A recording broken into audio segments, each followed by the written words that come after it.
तो अगर कोई YouTube क्रिएटर है और 2026 में अपने चैनल से कमाई करना चाहता है, तो ये जानकारी उसके बहुत काम आने वाली है। जानते हैं क्यों? क्योंकि YouTube ने पैसे कमाने के नियमों में कुछ बड़े बदलाव कर दिए हैं। चलिए, इन नए नियमों को अच्छे से समझते हैं। देखते हैं कि कौन से लक्ष्य पूरे करने होंगे और हाँ, किन गलतियों से बचना है ताकि एप्लीकेशन आसानी से मंजूर हो जाए। सबसे बड़ा और सबसे जरूरी बदलाव पता क्या है? अब YouTube पर पैसे कमाने का रास्ता एक नहीं बल्कि 2 हिस्सों में बंट गया है। इसे ऐसे समझ सकते हैं कि अब मंजिल तक पहुंचने के लिए 2 पड़ाव पार करने होंगे। पहला पड़ाव है जिसे कहते हैं Tier 1 या अर्ली एक्सेस। ये क्रिएटर्स के लिए कमाई शुरू करने का पहला दरवाजा है। और सबसे बढ़िया बात, अब कमाई शुरू करने के लिए 1000 सब्सक्राइबर्स तक पहुंचने का इंतजार नहीं करना पड़ेगा। तो सवाल ये है कि इस पहले लेवल तक पहुंचने के लिए करना क्या होगा?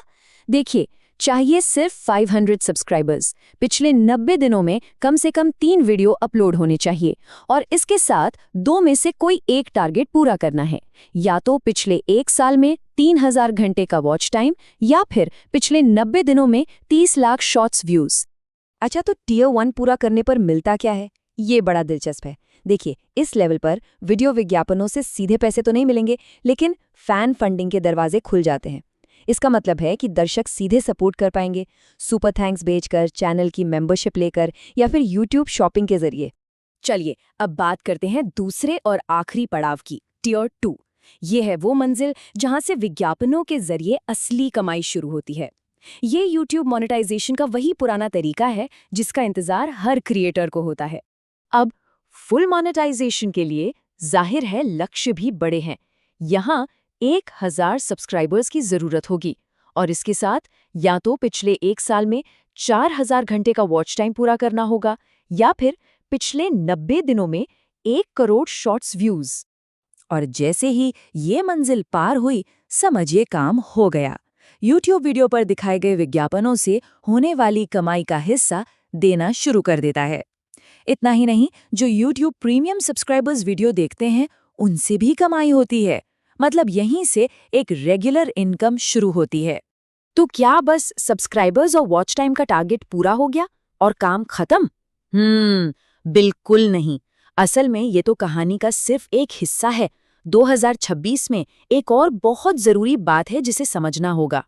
तो फिर सवाल ये है कि अगर सिर्फ नंबर्स ही सब कुछ नहीं है, तो वो कौन सी नई शर्तें हैं जो अब गेट कीपर बन गई हैं? ऐसी कौन सी चीजें हैं जो तय करेंगी कि एप्लीकेशन मंजूर होगा या नहीं?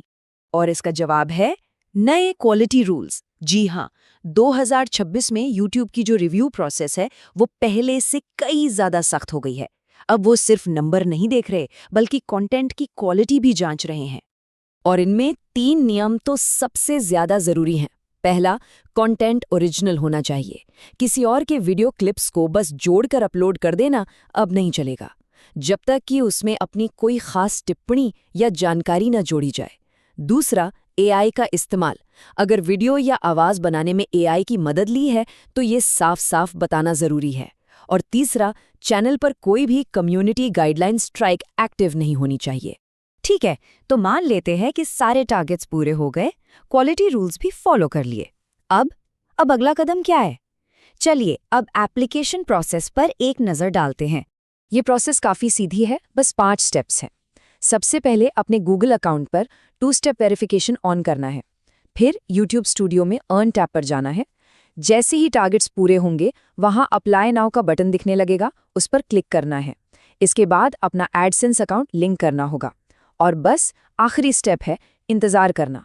YouTube की टीम चैनल को रिव्यू करेगी, जिसमें 48 घंटे से लेकर 1 महीने तक का वक्त लग सकता है।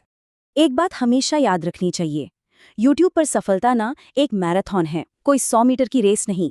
सारा ध्यान सिर्फ काम की और ओरिजिनल चीजें बनाने पर होना चाहिए। अगर दर्शकों को वैल्यू दी जाती है तो सब्सक्राइबर्स और वॉच टाइम जैसे आंकड़े तो अपने आप पीछे पीछे आ जाएंगे। और आखिर में एक सवाल जिस पर सोचना बहुत जरूरी है, क्या किसी क्रिएटर की कंटेंट स्ट्रैटेजी इस लंबी दौड़ के लिए तैयार है? क्या ऐसा कंटेंट बन रहा है जो आज भी और आने वाले कल में भी लोगों के काम आए?